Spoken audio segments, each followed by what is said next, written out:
Elected গভর্নমেন্টের আন্ডারে যদি বিসিবিরা পরিচালিত হতো তাহলে কি এই ক্রিকেটারদের বা এই কোয়াবের এত সাহস হইতো ক্রিকেট বন্ধ করার?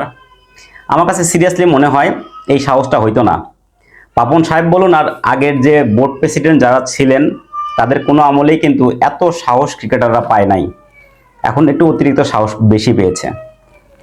আমিনুল ইসলাম বুলবুল বলুন আর ওই ফারুক আহমেদ, যারাই এই রিসেন্ট টাইমে বিসিবির আন্ডারে বা বিসিবির পরিচালক, বিসিবির সভাপতি হিসেবে দায়িত্ব পালন করেছেন, তাদের কথায় কেউই মাথা নাড়ায় না, তাদেরকে চালানোর মূল্যও কেউ দেয় না। এবং এখন তাদের চেয়ে বড় শক্তিশালী বা তাদের চেয়ে বড় সেলিব্রিটি হচ্ছে ক্রিকেটাররা। যে কারণে কথায় কথায় ওই পলকের মতো, যেমন পলক যেমন কথায় কথায় নেট বন্ধ করে দিত, এরা ক্রিকেট বন্ধ করে দেয়। ঢাকা প্রিমিয়ার লিগ মানে ঢাকার first division, second division, third division এই খেলাগুলো বন্ধ। বিপিএল চলছে, চলার মুহূর্তে ফাইন্যান্স কমিটির ডিরেক্টর একটা কথা বলেছেন, অপ্রাসঙ্গিক একটা কথা বলেছেন, কিন্তু তারপরেও খেলা বন্ধ করতে হবে, ক্রিকেট ছেড়ে দিতে হবে, মাঠের ক্রিকেট বর্জন করতে হবে, এমন কিছুই ঘটে নাই। এই কোভিড চলাকালীন সময়ে ক্রিকেটাররা যখন টাকা পাচ্ছিল না বা খেলতে পারছিল না, তখন কিন্তু ক্রিকেটারদের মায়া কান্না আমরা দেখেছি।